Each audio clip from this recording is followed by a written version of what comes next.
నమస్తే, HCV news కు స్వాగతం. ముందుగా హెడ్లైన్స్. పట్టణంలో 58 పల్స్ పోలియో కేంద్రాల ఏర్పాటు మున్సిపల్ కమిషనర్ రామప్పల్ నాయుడు. విద్యార్థుల లక్ష్య సాధన కోసం కృషి చేయాలి తహసీల్దార్ కెవి గోపాలకృష్ణ. పోలియో నిర్మూలనను రోటరీ క్లబ్ ప్రపంచవ్యాప్తంగా కార్యక్రమాలు చేపడుతుంది. Rotary club of Tenali Vaikunthapuram అధ్యక్షులు నల్లూరు వెంకటేశ్వరరావు. పోలియో రహిత సమాజానికి ప్రతి ఒక్కరు కృషి చేయాలని మున్సిపల్ కమిషనర్ జి రామప్పల్ నాయుడు పేర్కొన్నారు. ఆదివారం స్థానిక చెంచిపేటలోని కొంగటి శివయ్య మున్సిపల్ ఉన్నత పాఠశాలలో పల్స్ పోలియో కార్యక్రమాన్ని ఆయన ప్రారంభించారు. ఈ సందర్భంగా కమిషనర్ రామప్పల్ నాయుడు మాట్లాడుతూ 5 సంవత్సరాల పిల్లలందరికీ కలిసి పల్స్ పోలియో కార్యక్రమంలో పోలియో చుక్కలు వేయించాలని తల్లిదండ్రులకు సూచించారు. పురపాలక సంఘ పరిధిలోని ప్రతి ప్రభుత్వ పాఠశాలలో అర్బన్ హెల్త్ సెంటర్లో బస్టాండ్, రైల్వే స్టేషన్ నందు పోలియో కేంద్రాలు ఏర్పాటు చేయడం జరిగిందని తెలిపారు. ప్రజలందరూ పల్స్ పోలియో కార్యక్రమాన్ని విజయవంతం చేయాలని తెలిపారు. తొలుత చిన్నారులకు కమిషనర్ రామప్పల్ నాయుడు పోలియో చుక్కలు వేసి కార్యక్రమాన్ని ప్రారంభించారు. కార్యక్రమంలో మున్సిపల్ హెల్త్ ఆఫీసర్ యేసుబాబు, మాజీ కౌన్సిలర్ మారసారెడ్డి, వైద్య సిబ్బంది పాల్గొన్నారు. మనకి యూనివర్సల్ ఇమ్యునైజేషన్ ప్రోగ్రాంలో కేంద్ర ప్రభుత్వం మనకి 5 ఏళ్లలో పిల్లలందరికీ కూడా పల్స్ పోలియో అనేటువంటిది డ్రాప్స్ వేయడం అనేటువంటిది, ఓరల్ డ్రాప్స్ అనేది ఒక దేశవ్యాప్తంగా అవుతున్నటువంటి ఈ కార్యక్రమం. సో ఈరోజు పల్స్ పోలియో ఆదివారంగా మనకి ప్రకటించున్నారు. తెలంగాణ అర్బన్లో టోటల్గా అన్ని స్కూల్స్లోని సెంటర్స్లో అన్నింటిలో కూడా ఈ పల్స్ పోలియో కార్యక్రమాన్ని ఏర్పాటు చేయడం జరిగింది. సో ఈ కార్యక్రమంలో భాగంగా మన ఇంట్లో ఉండేటువంటి 5 ఏళ్లలోపు ప్రతి పిల్లల్ని కూడా అందరినీ కూడా ఈ యొక్క పోలియో డ్రాప్స్ వేయించడం ద్వారా ఈ పోలియో అనేటువంటి వ్యాధి నుండి మన పిల్లలకి విముక్తి వస్తుంది. అందువలన తల్లిదండ్రులు అందరూ కూడా బాధ్యతగా మీరు ఒకవేళ ఎక్కడైనా ప్రయాణాల్లో ఉన్నా కూడా బస్ స్టాండ్లోనూ అట్లాగే రైల్వే స్టేషన్స్లోనూ ఇతర ముఖ్యమైన ప్రాంతాల్లో స్కూల్స్లో అన్నింటిలో కూడా ఏర్పాటు చేయడం జరిగింది. కాబట్టి మీ పిల్లల్ని తప్పనిసరిగా ఈ పోలియో డ్రాప్స్ అనేటువంటి రోజు వేయించాలి. అలాగే ఈరోజు ఈ కేఎస్ఎం హై స్కూల్లో పరిధిలో ఏర్పాటును పరిశీలించాము. అట్లాగే ఈరోజు ఎవరైతే మిస్ అయ్యి ఉంటారో వాళ్ళందరికీ ఏఎన్ఎం ద్వారా కాల్స్ చేసి డోర్ టు డోర్ క్యాంపెయిన్గా రాబోయే 2 రోజుల్లో కూడా డోర్ టు డోర్ క్యాంపెయిన్ ఏర్పాటు చేసి వాళ్ళు కూడా డ్రాప్స్ ఏర్పాటు చేస్తున్నాం. Thank you. విద్యార్థులు తమ లక్ష్యాన్ని నిర్దేశించుకొని సాధన చేస్తే విజయం సాధించవచ్చని తెనాలి తహసీల్దార్ కెవి గోపాలకృష్ణ పేర్కొన్నారు. ఆదివారం స్థానిక ముత్తింశెట్టిపాలెంలోని పద్మశాలి కళ్యాణ మండపంలో శ్రీ వీరబ్రహ్మేంద్ర చారిటబుల్ ట్రస్ట్ ఆధ్వర్యంలో 10వ తరగతి పరీక్షల్లో ఉత్తమ ప్రతిభ కనబరిచిన విద్యార్థులకు ప్రతిభా పురస్కారాలు అందజేశారు. ఈ సందర్భంగా తహసీల్దార్ గోపాలకృష్ణ మాట్లాడుతూ విద్యార్థులను ప్రోత్సహించేలా ట్రస్ట్ చేసిన సేవలు అభినందనీయమన్నారు. 10వ తరగతి పరీక్షల్లో ఉత్తమ ప్రతిభ కనబరిచిన ప్రభుత్వ పాఠశాల విద్యార్థులకు ట్రస్ట్ ప్రతి ఏటా ప్రతిభా పురస్కారాలు అందజేయడం ఉదాహరణమన్నారు. ట్రస్ట్ అధ్యక్షులు ఈఎల్వి అప్పారావు మాట్లాడుతూ విద్య అనేది జీవితాన్ని వెలుగునిచ్చేదని, విద్యార్థులు క్రమశిక్షణ పట్టుదలతో విద్యలో రాణించాలని పేర్కొన్నారు. 2026 10వ తరగతి పరీక్షల్లో ప్రతిభ కనబరిచిన విద్యార్థులకు ₹1,00,000 ప్రతిభా పురస్కారాలు అందజేయడం జరుగుతుందన్నారు. 125 మంది విద్యార్థులకు నోటు పుస్తకాలు, స్టేషనరీ పంపిణీ చేయడం జరుగుతుందని తెలిపారు. ఈ కార్యక్రమంలో భాగంగా ప్రముఖ సినీ రచయిత బుర్రా సాయి మాధవ్కు ట్రస్ట్ జీవిత సౌకల్య పురస్కారాన్ని, ఏఎస్ఎన్ డిగ్రీ కళాశాల ప్రిన్సిపల్ కె రామచంద్కు విద్యా వైభవ పురస్కారాన్ని అందజేసి సత్కరించారు. కార్యక్రమంలో సినీ గేయ రచయిత వీరేంద్ర ప్రసాద్, జోష్న, లక్ష్మీకాంతరావు, దుర్గా ప్రసాద్, కేశవరావు, శోభాదేవి, రమణయ్య, శ్రీనివాసమూర్తి, శివశంకర్, ట్రస్ట్ సభ్యులు, విద్యార్థులు పాల్గొన్నారు. ఇక్కడ చాలా మంది మంచి వాడు ఉన్నారండి. జనాలలో ఎంత మంచి వాడు ఉన్నారంటే సహాయం అని కోరితే వాళ్ళ ఇంట్లో పరిమాణంలో వచ్చి మరి జోబులో డబ్బులు లేకపోయినా అప్పుడో ఏటీఎంలో వెళ్ళి తీసుకొచ్చి ముందు వాళ్ళకి సహాయం చేస్తామని వాడుతున్నారు. మోహన్ సత్యనారాయణ గారు మాట్లాడారంటే నేను ఎన్నిసార్లు అక్కడ చేశాను. ఫోన్ చేయడం మాస్టర్ గారు మరి అక్కడ వైర్ యాక్సిడెంట్ జరిగిందంటే ఇంట్లో డబ్బులు ఏటీఎం దాకా వెళ్ళేసి వచ్చి అక్కడ వచ్చేస్తాను. అంటే ఏంటంటే మన కుటుంబం కంటే కూడా సమాజమే దేవాలయం అని భావించే గొప్ప వ్యక్తులు, పెద్ద పెద్ద వాళ్ళు ఉన్నారు కాబట్టి ఈ రోజు నిజంగా ఈ సమాజంలో ఉంది. లేకపోతే అక్కడెక్కడో ఉత్తరాఖండ్లో లేదా ఎక్కడ వచ్చిన వరదలో, వర్షాలు, భూకంపాలు ఇక్కడ కూడా వస్తుంది. మంచి ధర్మం 4 పాదాలు నడుస్తుందో లేదో కాకండి, కొంతమంది మంచి వ్యక్తుల వల్ల ఇంకా సమాజంలో మంచి జరుగుతుంది. అలా మంచి చేసే వాళ్ళని సంవత్సరం 21 వార్షికోత్సవం అంటే చూడండి, మరి ఈ డెడికేషన్ చూడండి. 21 సంవత్సరాలుగా మరి ఇట్లా సేవా కార్యక్రమాలు చేస్తూ గొప్ప వ్యక్తులు సమాజంలో గుర్తించి వారిని సన్మానిస్తున్నారంటే భవిష్యత్తులో ఇలాంటి కార్యక్రమాలు ఎన్నో జరగాలి, గొప్ప వ్యక్తులు గుర్తించాలి. విద్యార్థుల్ని ప్రోత్సహిస్తారు. ప్రత్యేకంగా గవర్నమెంట్ సెక్టర్లో విద్యార్థులను ప్రోత్సహించడం అనేది చాలా సుపరిణామం. ఆ విషయం చారిటబుల్ ట్రస్ట్ ద్వారా అప్పారావు గారు చేస్తున్నందుకు ఆయనకి మనందరం అభినందనలు తెలియజేస్తూ, అలాంటి వ్యక్తులు ఇందాక మన అమ్మారావు గారు చెప్పినట్టు ఇలాంటి మంచి వ్యక్తి తెనాల్లో ఉండటం అనేది మన తెనాలకి చాలా గర్వకారణం. అలానే మాకు మొబా సత్యనారాయణ గారు ఉన్నారు, ఆయన కూడా మంచి కార్యక్రమం చేస్తారు. ఎవ్రీ ఇయర్ గవర్నమెంట్ స్కూల్స్లో మంచి మెరిట్తో వచ్చిన 550 మీద వచ్చిన వాళ్ళకి 5,000 రూపాయలు చొప్పున ఆయన చేస్తారు. జూలైలో ఆ కార్యక్రమం చేస్తారు. అలాంటి వ్యక్తి ఇక్కడ ఉన్నారు, మోహన్ సత్యనారాయణ గారు. ఆయన కూడా ఎందుకంటే గవర్నమెంట్ స్కూల్స్ విద్యార్థులను ప్రోత్సహించాల్సిన అవసరం ఉంది. అలాంటి పని చేస్తున్న అప్పారావు గారు అలానే మోహన్ సత్యనారాయణ గారు ఎంతైనా అభినందన. ఇక్కడ మానవత సభ్యులు పేరు పేరున అందరికీ కూడా ధన్యవాదాలు తెలియజేస్తున్నారు. తెనాల్లో ఉన్న ఎంఆర్ఓ గారు మాట్లాడతారు, తెనాల్లో ఉన్న మంచి వాళ్ళందరూ కలిసి మానవతలకు వచ్చేసారు అని డెఫినెట్గా. ఈ స్టేజ్ మీద అప్పారావు గారు, రాజేష్ గారు కూడా మా మానవత సభ్యులే, ముఖ్య సభ్యులే. తెనాలి ఒక రాష్ట్ర వ్యాప్తంగా ఉన్న తహసీల్దార్ కార్యాలయంలో తెనాలి ప్రముఖంగా చర్చించుకునే సమయాన్ని క్రియేట్ చేశారు. గత 2-3 నెలలు 3 months ఉందండి. మరి యాక్చువల్ మా చిన్నప్పుడు తహసీల్దార్ గారిని కలవాలంటే మా కుగ్రామరావు దగ్గర నుంచి నడిచి వచ్చేవాళ్ళం. ఆ ఎంఆర్ఓ గారిని చూడడానికి మాకు నెలలు పట్టేది. అట్లానే తెనాలి తహసీల్దార్ కార్యాలయాన్ని ఎంతో అభివృద్ధి ఇటీవల అవార్డు ఉన్నారు. ప్రతి సంవత్సరం కూడా నేను ఇస్తున్నటువంటి మరి ఫస్ట్ సెకండ్ థర్డ్ ఎందుకు ఇస్తున్నానంటే నేను నిజంగా ఎంతమందిలో ఆప్యాయతని పంచుకొని మరి ఆప్యాయతలో డబ్బులు కూడా కాదండి, ఏ సహాయం చేసినా ఒక మంచిగా వాళ్ళకి అవసరమైన వాళ్ళకి మంచిగా ఇచ్చిన, ఆకలితో ఉన్నటువంటి వాళ్ళకి ఆకలించిన, వస్త్రహీనంగా ఉన్నటువంటి వాళ్ళకి ఒక వస్త్రం సమర్పించిన, అది కూడా దేశభక్తే. మరి అటువంటి ఎంతో ఉపకారం చేయాలి. ప్రతి ఒక్కరూ మనం పట్టుకుంటున్నాం అంటే మంది కాదు, ఎంతో సహకరిస్తేనే మనం పట్టుకుంటున్నాం. మనం తింటున్నాం అంటే ఎంతో సహకరించినటువంటి ఫుడ్ తింటున్నాం. పోలియో మహమ్మారిని పాలద్రోలేందుకు రోటరీ క్లబ్ ప్రపంచవ్యాప్తంగా అనేక చర్యలు చేపడుతుందని rotary club of Tenali Vaikunthapuram అధ్యక్షులు నల్లూరి వెంకటేశ్వరరావు పేర్కొన్నారు. ఆదివారం స్థానిక బస్టాండ్లోని పల్స్ పోలియో కేంద్రం వద్ద రోటరీ క్లబ్ సభ్యులు పల్స్ పోలియో కార్యక్రమాన్ని ప్రారంభించారు. ఈ సందర్భంగా క్లబ్ అధ్యక్షులు వెంకటేశ్వరరావు మాట్లాడుతూ పోలియో నిర్మూలనకు ప్రపంచవ్యాప్తంగా రోటరీ అనేక సంస్థలతో కలిసి నిర్మూలన చర్యలు చేపడుతున్నట్లు తెలిపారు. ప్రతి ఒక్కరూ పోలియో నిర్మూలనకు సహకరించాలన్నారు. Club assistant governor Edara Venkata Purnachand మాట్లాడుతూ పోలియో రహిత సమాజానికి రోటరీ క్లబ్ చేస్తున్న కృషి అనవరచనీయమని పేర్కొన్నారు.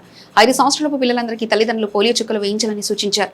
కార్యక్రమంలో club IPP Edara Srinivasarao, secretary elect Kolli Rajendra Prasad, secretary Namari Malladi Arjun, Unnava Suryanarayana, Alapati Kiran Chaudhary, ANM ఎంజీ ఎన్ఎంలు పాల్గొన్నారు. ఈరోజు రాష్ట్ర వ్యాప్తంగా పోలియోకి సంబంధించి 1 నుంచి 5 సంవత్సరాలు ఉన్నటువంటి పిల్లలందరికీ కూడా పోలియో డ్రాప్ చేయడం జరుగుతుంది. ఒక్కసారి ఈ పోలియో గురించి మనం కనుక మాట్లాడుకుంటే రోటరీకి పోలియోకి సంబంధం ఏంటనేది 1985లో ఒకసారి మనం కనుక ఆలోచిస్తే 120 దేశాల్లో ప్రతిరోజు 1000 మంది పిల్లలు ఈ పోలియో బారిన పడి ప్యారలైజ్ అవుతూ ఉండేవాళ్ళు. తర్వాత ఈ UNICEF, world health organisation, CDC, అలాగే బిల్ గేట్స్ ఫౌండేషన్ తోటి కలిసి రోటరీ ఫౌండేషను ఈ పోలియోని ప్రపంచం మొత్తం మీద ఎరాడికేట్ చేయాలని చెప్పి ఒక ప్రైవేట్ పార్ట్నర్గా జాయిన్ అయింది. 2026కి వచ్చేసరికి ప్రపంచం మొత్తం మీద ఇప్పుడు కేవలం 2 కంట్రీస్లోనే ఈ పోలియో బారిన పడినటువంటి పిల్లలు ఒక 4 ఉన్నారు. ఆ 2 కంట్రీలు కూడా పాకిస్తాను, ఆఫ్ఘనిస్తాను. ఆ 2 కంట్రీస్లో కూడా పోలియో కనుక లేకుండా పోతే ప్రపంచవ్యాప్తంగా పోలియోని నిర్మూలించినటువంటి ఘనత రోటరీ ఇంటర్నేషనల్కి దక్కుతుంది. అలాగే ఇండియా పరంగా ఆలోచించుకుంటే 1985లో ఈ ఎరాడికేషన్ స్టార్ట్ చేస్తే 2014కి పూర్తిగా ఇండియాలో ఎక్కడ పోలియో లేదు అని చెప్పి ఒక వరల్డ్ హెల్త్ ఆర్గనైజేషన్ ఒక సర్టిఫికేట్ కూడా ఇవ్వడం జరిగింది. మా క్లబ్లో ఉన్నటువంటి ప్రతి సభ్యుడు పోలియో ఫండ్కి కంపల్సరీగా ప్రతి సంవత్సరం $10 డొనేట్ చేస్తూ ఉంటారు. ఇలా వచ్చినటువంటి ఫండ్ తర్వాత బిల్ గేట్స్ ఇచ్చేటువంటి ఫండ్ మొత్తం కలిపి ఈ పోలియో ఎరాడికేషన్కి ఉపయోగపడింది. పోలియో జబ్బులతో ఎంతమందో కాళ్ళు వంకర్లో పోయి అవిటితనంతో తిరుగుతుండేవాళ్ళు. ఈరోజు అటువంటి వారిని మనం ఇండియాలో చూస్తలేదు. 2005 నాటికి ఈ పోలియో ఇండియా నుంచి వెళ్ళిపోయింది. ఇవాళ ప్రపంచవ్యాప్తంగా కూడా పోలియో ఎక్కడో 1-2 దేశాల్లో తప్పితే 1-2 కేసులు తప్పితే ఎక్కడా లేదు. ఆఫ్ఘనిస్తాను, పాకిస్తాను, అవి కూడా త్వరలో నిర్మూలన అయిద్దని చెప్పేసి ఆశిస్తున్నాం. ఈ పోలియోకి సంబంధించి ఈరోజు వేసే పోలియో డ్రాప్స్కి రోటరీ ఇంటర్నేషనల్ అట్లాగే బిల్ గేట్స్ ఫౌండేషన్ కలిసి వరల్డ్ హెల్త్ ఆర్గనైజేషన్కి ఫండ్స్ ఇవ్వటం, దాని ద్వారా ఈరోజు ఈ పోలియో చుక్కలు ప్రపంచవ్యాప్తంగా ఏ రోజు వేసినా, ఏ పోలియో చుక్క వేసినా కానీ ఈ రోటరీ బిల్ గేట్స్ సంస్థల నుంచి వచ్చిందే. ప్రతి సభ్యుడు $10 పంపిస్తుంటారు. కానీ కొంతమంది ఎక్కువ డాలర్లు ఇచ్చిన వాళ్ళు ఉన్నారు, కొంతమంది $1 మిలియన్ ఈ పోలియో ఫండ్కి ఇవ్వటం కూడా జరుగుతుంది. అటువంటి రోటరీ క్లబ్లో ఇటువంటి సేవలో ఉన్నందుకు మా రోటరీ సభ్యులు చాలా గర్వంగా ఫీల్ అవుతున్నాం. రాజధాని ప్రాంతంలో ప్రశాంతతను దెబ్బతీసేందుకు వైఎస్ఆర్ కాంగ్రెస్ పార్టీ శ్రేణులు పన్నుతున్న కుట్రలను ప్రజలందరూ గమనిస్తున్నారని, అమరావతి అభివృద్ధిని చూసి ఓర్వలేకే వైఎస్ఆర్ కాంగ్రెస్ పార్టీ శ్రేణులు ఇలాంటి కుటిల పన్నాగాలకు పాల్పడుతున్నారని పట్టణ తెలుగుదేశం పార్టీ అధ్యక్షుడు మహమ్మద్ కుద్దూస్ విమర్శించారు. తెనాలి రామలింగేశ్వరపేటలోని తెలుగుదేశం పార్టీ కార్యాలయంలో ఆదివారం నిర్వహించిన మీడియా సమావేశంలో పట్టణ తెలుగుదేశం పార్టీ అధ్యక్షులు మహమ్మద్ కుద్దూస్, తెలుగుదేశం పార్టీ సీనియర్ నాయకులు జొన్నాదుల మహేష్, రైతు సంఘం నాయకులు ఈదర పూర్ణచంద్రులు మీడియాతో మాట్లాడుతూ ఆంధ్రప్రదేశ్ రాష్ట్ర ముఖ్యమంత్రి నారా చంద్రబాబు నాయుడు నేతృత్వంలో రాజధాని పనులు ఒకవైపు చురుకుగా అభివృద్ధి పదంలో ముందుకు సాగుతుంటే ఇది చూసి ఓర్వలేక వైసీపీ నాయకులు కుట్రలకు పాల్పడుతున్నారని ఆరోపించారు. రాజధాని ప్రాంతపు రైతుల సమస్యల పరిష్కారానికంటూ ఆ ప్రాంతాల్లో పర్యటిస్తూ రైతులను రెచ్చగొడుతూ అక్కడి ప్రశాంత వాతావరణానికి వైసీపీ నాయకులు భంగం కలుగు చేస్తున్నారని అన్నారు. వైఎస్ఆర్ కాంగ్రెస్ పార్టీ గత 5 ఏళ్ల పరిపాలన కాలంలో రాజధాని ప్రాంతపు రైతు సమస్యలను అసలు పట్టించుకున్న దాఖలాలే లేవని, ఇప్పుడు అకస్మాత్తుగా ఆ ప్రాంతపు రైతాంగంపై వైసీపీ నాయకులకు ప్రేమ పుట్టుకొచ్చిందని విమర్శించారు. వైసీపీ అధినేత జగన్ మరియు ఆ పార్టీ నాయకులు కావాలనే రాష్ట్రంలో కులాల మధ్య చిచ్చు పెడుతున్నారని, ఇప్పుడు రైతులను కూడా రెచ్చగొట్టే ప్రయత్నం చేస్తున్నారని ఆరోపించారు. రాష్ట్ర ప్రజలు 11 సీట్లకే పరిమితం చేసినా కూడా ఆ పార్టీ నాయకుల తీరు మారకపోవడం సిగ్గుచేటని అన్నారు. వైసీపీ చేస్తున్న కుట్రపూరిత రాజకీయాలను ప్రజలంతా గమనిస్తున్నారని అన్నారు. ఈ కార్యక్రమంలో వసంతం అశోకవర్ధన్, అక్కిశెట్టి వెంకటేశ్వరరావు, వేమూరి శేషగిరిరావు, కుదరవల్లి శ్రీను తదితర నాయకులు పాల్గొన్నారు. ప్రజానికి అక్కడ ఉన్నారని తెలుసు, మళ్ళీ ప్రాంతాన్ని నష్టపెట్టడానికి, కష్టపెట్టడానికి, బాధ పెట్టడానికి, ఈ రాష్ట్రానికి రాజధాని లేకుండా మళ్ళీ కుట్ర చేయడానికి మళ్ళీ జగన్మోహన్ రెడ్డి ఏదో కమిటీ ద్వారా వస్తున్నాడని భయపడి అక్కడ రైతాంగం, అక్కడ ఏదైతే నిజంగా పరిరక్షణ సమితి ఉందో వాళ్ళు నిరసన చేసే గోబ్యాక్ జగన్, మీరు ఎవరు రావద్దు, దయచేసి ఈ ప్రాంతాన్ని అభివృద్ధి చేయండి అని అంటే వాళ్ళ మీద అవినాష్ గూండాలతో రాళ్ళు పెట్టి కొట్టించి ఇంతలా రాయి పెట్టి కొడితేనంట అంబటి రాంబాబు చంపేయడానికి, మర్డర్ చేయడానికి ప్లాన్ చేశారంట. రైతులు మర్డర్ చేయడానికి ప్లాన్ చేస్తారా? చేస్తే నేను 5 సంవత్సరాల్లో నేను లేపేచ్చుగా. ముఖ్యమంత్రికి ఇస్తే స్వేచ్ఛగా 76 సంవత్సరాల వయసులో చంద్రబాబు నాయుడు గారి వాళ్ళ ప్రజల్లో ఓపెన్గా పరిగెత్తున్నాడు. లోకేష్ బాబు వెళ్తున్నాడు, పవన్ కళ్యాణ్ గారు వెళ్తున్నారు. ఏ పడదాలు లేవే, వాళ్ళు ఎవరు హత్య చేయట్లేదే, నీకే భయం ఎవడు నన్ను లేపేస్తాడు. ఎందుకంటే గొడ్డలు పార్టీ కదా, కత్తి పట్టినోడు కత్తికే పోతాడని, గొడ్డలు పట్టినోడు ఖచ్చితంగా నీ పార్టీ వాళ్ళు ఎవడో నేను లేపుతారు. గుర్తుపెట్టుకో. అమరావతి ఏంది, మావి గన్నాన్ని పెట్టు, మచిలీపట్నం, విజయవాడ, గుంటూరు. గుంటూరు జీ అంటే గన్ అంటే జగన్ గుర్తు, గన్ అంటే జగన్ గుర్తు వచ్చేది ఏంది? నువ్వు నక్సలైట్వా, తీవ్రవాదివా? ఈ పేరు చెప్పంగానే వైసీపీలోనే అరే ఈడి చిప్పు పోయిందిరా బాబు, ఈడి ఆడని మంచి అయితే చూపించండి రా, ఈడు ఏది పడితే మాట్లాడుతున్నాడు, పవర్ పోయిందని, మరీ 11 సీట్లు వచ్చిందని చెప్పేసి వ్యంగ్యంగా నీ నాయకులే, నీ పక్కన తిరుగుతున్న ఇవాళ సోకాళ్ళ నాయకులే ఈ జగన్ గాడి చిప్పోయిందిలే కానీ లండన్ పిచ్చోడి మందులు సరిపోవట్ల, మంచి వైద్యం చేయండి అనే పరిస్థితి నవ్వుకుంటున్నారు జగన్మోహన్ రెడ్డి గురించి. ఈయన వస్తే అంట మళ్ళీ 3 మొక్కలాటే మొదలు పెడతానంటే ఈ ప్రాంతాన్ని అభివృద్ధి చేయడం ఇతనికి ఇష్టం లేదు, రాజధానికి రావడం ఇష్టం లేదు. రైతులకి స్ప్రింక్లర్లు లేకపోతే ట్రాక్టర్ ఇంప్లిమెంట్స్ అన్ని రకాలుగా ఈ చంద్రబాబు నాయుడు గారు ఇస్తే వాటిని తీసేశారు. ఆరబెట్టుకునే పట్టాలు ఇవ్వాల, ధాన్యం కొనుగోలు కానీ మిగతా రైతు ఉత్పత్తులను కొనుగోలు చేయడానికి కేవలం మీ పార్టీ వాళ్ళని తప్పితే మీరు ఎక్కడన్నా కొన్నారా? నేను ఇవాళ ఛాలెంజ్ చేస్తున్నా, మీరు గత 5 ఏళ్లలో మీరు కొన్నాయి కానీ ఈ తెలుగుదేశం ప్రభుత్వం వచ్చిన తర్వాత కొనుగోళ్లు కానీ మనం తీసుకొచ్చి ఓపెన్గా పెడతాం. చంద్రబాబు నాయుడు గారు రైతు రుణమాఫీ చేసి ఇంకొక కిస్తీకి సంబంధించిన డబ్బులు బ్యాంకులో వేస్తే మారిన ప్రభుత్వం వచ్చిన తర్వాత ఆ డబ్బుల్ని నువ్వు తీసుకొని సొంతానికి వాడుకున్నావు తప్పితే రైతులకు వేయలా. నీకున్న ప్రేమ ఏంటో రైతులకు అర్థమవుతా ఉంది. అదీ కాక నువ్వు ధాన్యం కొనుగోలు చేసి బకాయి పెట్టెళ్తే ఇవాళ వచ్చిన కూటమి ప్రభుత్వం ఆ బకాయిలు కట్టే పరిస్థితి వచ్చింది. ఇవాళ ఇరిగేషన్ మంత్రిగా పనిచేసిన అంబటి రాంబాబు భూమికి జానడు ఉండడు, వాడు నోటికొట్టుడు తప్పితే వాడికి సబ్జెక్టు పెద్దగా తెలుసని వాడికి అనుకుంటాడు. వాడు ఎదవా మంత్రిరా, వాడిని పోలవరం ప్రాజెక్టు గురించి అడిగితే పోలవరం ఎప్పుడు పూర్తవుద్దో తెలీదు, పోలవరం ప్రాజెక్ట్ అంటే ఏంటి తెలియదు. వాడికి క్యూసెక్కి టీఎంసీకి తెలియని యదవలను తీసుకొచ్చి నువ్వు 2 సార్లు ఇరిగేషన్ మంత్రులుగా పెట్టావు. ఇప్పటికైనా చంద్రబాబు నాయుడు గారు కళ్ళు తెరిచి ఈ యదవలను కుక్కలు కొట్టినట్టు కొట్టకపోతే వీళ్ళు ఎట్టాగా రెచ్చిపోతారు. నిన్న బహిరంగంగా ఒక సిఐ మీద చేతులేసి అంబటి రాంబాబు నెట్టేస్తే ఇవాళకి కూడా డ్యూటీలో ఉన్న ఆఫీసర్ మీద చేయేశాడని అతని మీద కేసు పెట్టలేని అసమర్థత మందలాగుంది. కాబట్టి ఇప్పటికైనా చంద్రబాబు నాయుడు గారు మీరు ఒక్క అభివృద్ధే కాదు, అభివృద్ధితో పాటు ఇట్లాంటి కుక్కలను కూడా కంట్రోల్లో పెట్టాల్సిన అవసరం ఉంది. ఎవరిని ఉద్ధరించడానికి మీరు వెళ్తున్నారు? మీకేదో వెళ్తే అక్కడికి వెళ్ళి పరిరక్షణ కమిటీ అనే పేరుతో మీరు అక్కడికి వెళ్తే ప్రజలు ఏదో మిమ్మల్ని నెత్తిని పెట్టుకుంటారనుకుంటే మీ నెత్తి పగలగొట్టి పంపించారు నిన్న. ఇకనైనా బుద్ధి తెచ్చుకోండి. ఇవాళ రైతుల మనస్తత్వం, రైతుల యొక్క మనోభావాలు ఎట్లా ఉన్నాయో నిన్న మీకు ఒక చిన్న శాంపిల్ మాత్రమే చూపించారు. ఇంతకుముందే పెద్దలు చెప్పారు, మీకు దమ్ము ధైర్యం ఉంటే మీ ఫేక్ నాయకుడిని తీసుకొని రండి అమరావతికి. అసలు విజృంభించి రైతులు ఏ విధంగా మీ మీద రెచ్చిపోతారనేది మీకు కళ్ళకి కట్టినట్టు మీకు సినిమా చూపించడానికి రైతులంతా సిద్ధంగా ఉన్నారు. మరి రైతు పక్షపాతి అయినటువంటి ఈ కూటమి ప్రభుత్వం రైతులకు రావాల్సినటువంటి ప్రతి ఒక్క రూపాయిని, ప్రతి ఒక్క పైసాని సకాలంలో జమ చేస్తూ ప్రభుత్వం ఆర్థికంగా ఎన్ని ఇబ్బందులున్నా కూడా అమరావతి రైతులకి చిన్నమెత్తు కష్టం జరగకుండా ప్రతినిత్యం వారిని ఆదుకుంటూ అమరావతిని పరుగులు పెట్టిస్తూ అదేవిధంగా రైతుకి వెన్నెముక లాంటి పోలవరం ప్రాజెక్టుని అత్యద్భుతంగా ఈరోజు నిర్మాణం చేస్తూ ఉన్నారు.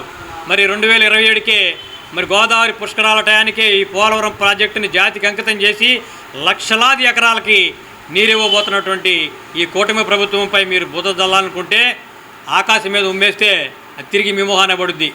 ఇప్పటికైనా సరే, కనీసం ఇప్పటికైనా సరే మీ నాయకుడికి బుద్ధి జ్ఞానం ఉంటే రైతుల జోలికి కానీ, ముఖ్యంగా అమరావతి జోలికి కానీ ఇంకా ముందు ఎప్పుడు కూడా అక్కడ కాలు పెట్టడానికి ప్రయత్నం చేయబాకండి. కాలు పెడితే మీకు జరిగే సన్మానం ఏంటో నిన్న ఒక చిన్న శాంపిల్గా చూపించారు. కాబట్టి మిమ్మల్ని తెలుగుదేశం పార్టీ తరఫున హెచ్చరిస్తా ఉన్నాం. షుగర్ వ్యాధిగ్రస్తులు ఆహారపు అలవాట్లలో మార్పులు తీసుకున్నట్లయితే వ్యాధి నియంత్రణలో ఉంటుందని D3 శారదా సర్వీసెస్ సొసైటీ నిర్వాహకులు డాక్టర్ శారదా తెలిపారు. ఆదివారం బుర్రిపాలెం గ్రామ సమీపంలోని సొసైటీ భవనం నందు డాక్టర్ శారదా ఆధ్వర్యంలో ఉచిత వైద్య శిబిరం నిర్వహించారు. శిబిరం నందు వైద్య పరీక్షలు నిర్వహించడమే కాక మందులను ఉచితంగా అందజేశారు. ఈ సందర్భంగా డాక్టర్ శారదా మాట్లాడుతూ ప్రతి నెల చివరి ఆదివారం సొసైటీ ఆధ్వర్యంలో ఉచిత వైద్య శిబిరం నిర్వహించడం జరుగుతుందని తెలిపారు. షుగర్ వ్యాధిగ్రస్తులు వైద్యుల సూచనలు తప్పక పాటించాలని పేర్కొన్నారు. ఈ శిబిరం నందు రోగులకు రక్త పరీక్షలు, వైద్య పరీక్షలు నిర్వహించడమే కాకుండా నెలకు సరిపడా మందులను కూడా ఉచితంగా అందజేయడం జరుగుతుందని వివరించారు. కార్యక్రమంలో పలువురు వైద్య సిబ్బంది, వాలంటీర్లు పాల్గొన్నారు. మనకి చాలా అందుబాటులో సర్వీసెస్ అనేవి ఉన్నాయి. అవి తెలుసుకోకుండా పాపం అవుట్ ఆఫ్ పాకెట్ ఎక్స్పెండిచర్ అంటే వాళ్ళ జేబులో డబ్బులు పెట్టుకుని ప్రజలు చాలా యాతన పడుతున్నారు.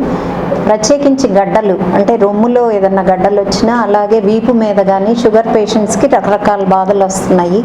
అలాగే కాళ్ళకి పుండ్లు, వీటన్నిటికీ కూడా మనకి ఫ్రీ వైద్యం అనేది ఉన్నది. ఎక్కడ బాగా చేస్తారు, ఎక్కడ అనుభవమైన డాక్టర్స్ ఉన్నారు, ఎవరి ద్వారా మేము మాట్లాడి అంటే ఛానలైజ్ చేయటం, అంటే ఎవరైతే అవసరార్థులు ఉన్నారో వారిని ఆ దొరికే ప్లేస్కి మా ద్వారా మేము కనెక్ట్ చేయటం వలన చాలా వరకు దాదాపు ఇలాంటి బాధితుల్లో 50 నుంచి 60% కూడా వాళ్ళకు ఒక నయా పైసా ఖర్చు లేకుండా వాళ్ళు హాయిగా చేయించుకుని బయటకు వస్తున్నారు. ఇప్పుడు ఇందాక మీతో మాట్లాడింది ఒక శివపార్వతి శివులూరు ఉదాహరణ. ఇది ఎందుకు చెప్తున్నాము అని అంటే, ఇది చూసిన వాళ్ళకి ఏదన్నా అవసరాలను ఉంటే మా ద్వారా అలా చేయించుకోండమ్మా, మీరైతే దానికి డబ్బులు ఖర్చు పెట్టక్కర్లేదు. తర్వాత ఏంటి కేసు, దీని అంతరార్థం ఏంటి, ఇది రాబోయే రోజుల్లో క్యాన్సర్ అవుతుందా లేదా అనేది కూడా మీకు చక్కగా నిర్ధారణ పూర్వకంగా అంటే ఒక బయాప్సీ, ఒక నిరూపణ రూపంగా మీకు చెప్పడం అవుతుంది. ఇది తెలియనప్పుడు ఏమవుతుందంటే ప్రతి ఒక్కళ్ళు ఏదొచ్చినా సరే నాకు క్యాన్సరు అనుకుని ఒక రకమైన వేదనలో ఉన్నారు. అలాంటి భయాలేమి అక్కర్లేదు. దాన్ని మేము తీర్చడానికే ఇలా ఫ్రీ క్యాంప్స్ అనేవి కూడా చేస్తున్నాము. నేను శారదా మేడం కాడికి 1 సంవత్సరం నుంచి వస్తున్నానండి. షుగర్ కాషన్ మందులకి వచ్చిన కాడి నుంచి కూడా 100, 110 ఉంది. అటువరకు 140, 130 ఉండేది. పోతే నాకు 5-6 సంవత్సరాల నాడు చగ్గడ్డ వచ్చింది వీపు మీద. బతికి మళ్ళీ కాయ కాసి కొంచెం మాపుగా వస్తుంది. మేడం గారు చూపిస్తే విజయవాడ కొత్త గవర్నమెంట్ హాస్పిటల్కి రాస్తే అక్కడికి వెళ్ళి శిరీష మేడం గారిని కలవమన్నారు. ఆ మేడం గారు చక్కగా ఆపరేషన్ చేశారు ఫ్రీగా. నేను బాగానే చేశారు, బాగానే ఉంది నాకు ఇప్పుడు. బయటికి ఎక్కడికి బయటికి వెళ్తే మరి డబ్బులు ఖర్చు అయ్యేదేను. మరి డబ్బులే కాదు, వైద్యం ఎలాగుంది? వైద్యం కూడా బాగానే ఉంది. అంటే ప్రేమగా బాగానే చేశారు, బాగానే చేశారండి. చక్కగా ఇసుకోకుండా ప్రేమగానే చేశారు. ఇట్లా మీరు పంపించారనంటే చక్కగా చేశారు. దానివల్ల నాకు మేలే జరిగింది. దుగ్గిరాల మండలంలో దుగ్గిరాల ఈమని ప్రాథమిక ఆరోగ్య కేంద్రాల ఆధ్వర్యంలో ఆదివారం పల్స్ పోలియో కార్యక్రమం నిర్వహించారు. ఈ కార్యక్రమానికి మండల కూటమి నాయకులు హాజరై పిల్లలకు పోలియో చుక్కలు వేసి పల్స్ పోలియో కార్యక్రమాన్ని ప్రారంభించారు. దుగ్గిరాల ఈమని ప్రాథమిక ఆరోగ్య కేంద్రాల పరిధిలో 3619 మంది పిల్లలను గుర్తించారు. దీనికి సంబంధించి మండలంలో 2 ప్రాథమిక ఆరోగ్య కేంద్రాల పరిధిలో మొత్తం 25 పోలియో కేంద్రాలను ఏర్పాటు చేశారు. ఉదయం నుంచి సాయంత్రం వరకు కేటాయించిన కేంద్రాల వద్ద పల్స్ పోలియో కార్యక్రమం కొనసాగించారు. ఈ కార్యక్రమంలో మార్కెట్ యార్డ్ చైర్మన్ ఉన్నం ఝాన్సీరాణి, ఎంపీపీ షేక్ జబీన్, మండల తెలుగుదేశం పార్టీ అధ్యక్షులు కేశంనేని శ్రీనిత, జనసేన మండల పార్టీ అధ్యక్షులు పసుపులెట్టి శ్రీనివాసరావు, మండల బీజేపీ అధ్యక్షులు Adapa Venkatarao, market yard director Kongara Jogendra Prasad, వైద్యులు ఎండి అబ్దుల్ రెహమాన్, శ్రీవల్లి, ఏఎన్ఎంలు, ఆశా కార్యకర్తలు తదితరులు పాల్గొన్నారు. ఆల్రెడీ ఇప్పుడు మన దేశంలో ఇప్పటివరకు పోలియో రహిత దేశంగా ఉంది ప్రస్తుతానికి. కానీ ఇంకా మొత్తానికి రాకుండా ఉండాలి అంటే కనుక మన పొరుగు దేశాల్లో ఇంకా వస్తున్నాయి కేసెస్, పోలియో కేసెస్. అవి రాకుండా మన దేశంలో ఉండాలి, మనం ఇలాగే పోలియో లేకుండా మన దేశం ఉండాలి అంటే కనుక పోలియో చుక్కలు సక్రమంగా టైం టు టైం వేస్తూ ఉండాలన్నమాట. సో దానిలో భాగంగా ఈ పల్స్ పోలియో ఇమ్యునైజేషన్ ప్రోగ్రామ్ అనేది చేస్తూ ఉంటారు. ఇందులో ఆల్రెడీ రెగ్యులర్ గా వ్యాక్సినేషన్ వేయించుకున్న పిల్లలందరికీ కూడా సపరేట్ గా మళ్ళీ 2 చుక్కలు పోలియో 6 నెలలకు ఒకసారి వేయడం జరుగుతుంది. సో ఈ రోజున అందరూ కూడా 5 సంవత్సరాల పిల్లలందరూ కూడా వ్యాక్సినేషన్ వేయించుకోవాలని చెప్పి కూడా మనం చేస్తున్నాము. ఈ రోజు మనకి దుగ్గిరాల్లో విబిఎం స్కూల్లో కుటుంబ నాయకులందరి ద్వారా కూడా ఈ కార్యక్రమాన్ని లాంచ్ చేయడం జరిగింది. సో తప్పకుండా మీ ఇంటి దగ్గరే ఉన్న ఆశా వర్కర్ని ఏఎన్ఎం కాంటాక్ట్ చేసి వ్యాక్సిన్ వేయించుకోవాలని చెప్పి కోరుకుంటున్నాం ప్రజలందరూ. ముఖ్యంగా కేంద్ర రాష్ట్ర ప్రభుత్వాలు సంయుక్తంగా పల్స్ పోలియో కార్యక్రమాన్ని చేపట్టడం జరిగింది. ముఖ్యమంత్రి వర్యులు నారా చంద్రబాబు నాయుడు గారి ఆదేశం మేరకు రాష్ట్రంలోని అన్ని నియోజకవర్గ కేంద్రాల్లో, మండల కేంద్రాల్లో ఈ కార్యక్రమాన్ని ఏర్పాటు చేయడం జరిగింది. ఆరోగ్య కేంద్రాల్లో మన దుగ్గిరాల మండలంలో 14 కేంద్రాల్లో అలాగే మొబైల్ వ్యాన్ ద్వారా పుట్టిన ప్రతి బిడ్డ నుంచి అలాగే 5 సంవత్సరాల బిడ్డల వరకు ఈ 2 చుక్కలు వేయటం వల్ల ఆరోగ్యంగా పిల్లలు ఉండటం జరుగుతుంది. ఈ పోలియో రహిత ఆంధ్రప్రదేశ్గా మన రాష్ట్రాన్ని చేపట్టడం కోసం తల్లిదండ్రులందరూ బాధ్యతగా ఈ 2 చుక్కలు ప్రతి బిడ్డకి వేయవలసిందిగా దుగ్గిరాల మండల ప్రజలందరినీ కూడా కోరుకోవడం జరిగింది. స్థానిక గంగారమ్మపేటలోని శ్రీ పర్వతవర్ధిని సమేత శ్రీ రామేశ్వర స్వామి దేవస్థానంలో శ్రీ ఆంజనేయ స్వామి ధ్యాన యోగా మండలి వ్యవస్థాపకులు కిషోర్ గురుజీ ఆధ్వర్యంలో ఆదివారం దేవాలయ పరిశుభ్రత కార్యక్రమం నిర్వహించారు. తెల్లవారుజాము నుండి యోగా మండలి సభ్యులు ఆలయాన్ని పరిశుభ్రం చేసి రంగవల్లులు వేసి శోభాయమానంగా తీర్చిదిద్దారు. ఈ సందర్భంగా కిషోర్ గురుజీ మాట్లాడుతూ భాగవతంతో చెప్పిన నవభక్తి మార్గాల్లో 7వదైన దాస్యభక్తి దేవాలయ పరిశుభ్రత గురించి అర్థమవుతుందని వివరించారు. 137వ దేవాలయ పరిశుభ్రత యోగం నందు యోగ మండలి సభ్యులు విశేషంగా పాల్గొనడం అభినందనీయమన్నారు. అనంతరం ఆలయవో రమణకుమారి, అర్చకులు సురేష్లు స్వామివారి తీర్థప్రసాదాలను సభ్యులకు అందజేశారు. అలాగే ఆలయ ప్రాంగణంలో యోగా సభ్యులు మొక్కలు నాటారు. కార్యక్రమంలో యోగా సభ్యులు తాటికొండ శ్రీనివాసరావు, పుల్లేటికుర్తి శ్రీనివాస్, దుర్గా, ఏలూరు సావిత్రి, చుండూరు సాయి పురుషోత్తమ కృష్ణ, రేఖ, గౌరీ, తెనాలి, రేపల్లె, దుగ్గిరాల మంగళగిరి, కాజీపేట శాఖల సభ్యులు పాల్గొన్నారు.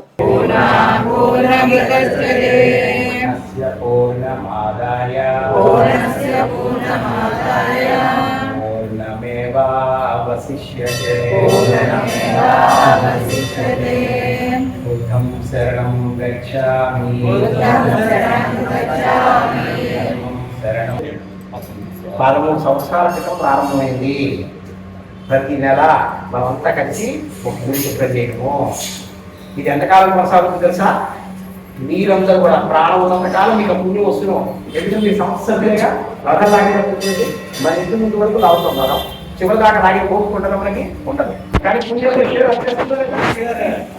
తెనాలి పట్టణానికి చెందిన హరియంస్గా టైక్వాండో మార్షల్ ఆర్ట్స్ అకాడమీ వారి ఆధ్వర్యంలో ఆదివారం టైక్వాండో బెల్ట్ టెస్ట్ ఎగ్జామినేషన్ నిర్వహించారు. హరియంస్గా టైక్వాండో మార్షల్ ఆర్ట్స్ అకాడమీ ఆధ్వర్యంలో ఆదివారం నిర్వహించిన టైక్వాండో బెల్ట్ టెస్ట్ ఎగ్జామినేషన్ విజయవంతంగా జరిగింది. అంతర్జాతీయ టైక్వాండో క్రీడా ఎగ్జామినర్ కరుణాకర్ మాస్టర్ పరీక్షలు నిర్వహించగా Somayya master, Srinivas master, Malik Sheikh master, champions taekwondo academy manager Anjaneyulu, academy వ్యవస్థాపకులు ఎం సత్యనారాయణ తదితరులు పాల్గొన్నారు. అంతర్జాతీయ బ్లాక్ బెల్ట్ పరీక్షకు నిధి, అమర్నాథ్, భానుప్రసాద్ హాజరు కాగా కలర్ బెల్ట్ పరీక్షకు 15 మంది విద్యార్థులు హాజరై అర్హత సాధించిన వారు తదుపరి బెల్ట్కి ఎంపికయ్యారు. ఈ సందర్భంగా కార్యక్రమానికి సహకరించిన మాస్టర్లు, అతిథులు, విద్యార్థులు, తల్లిదండ్రులకు అకాడమీ వ్యవస్థాపకులు చిన్నా మాస్టర్ ప్రత్యేక ధన్యవాదాలు తెలిపారు.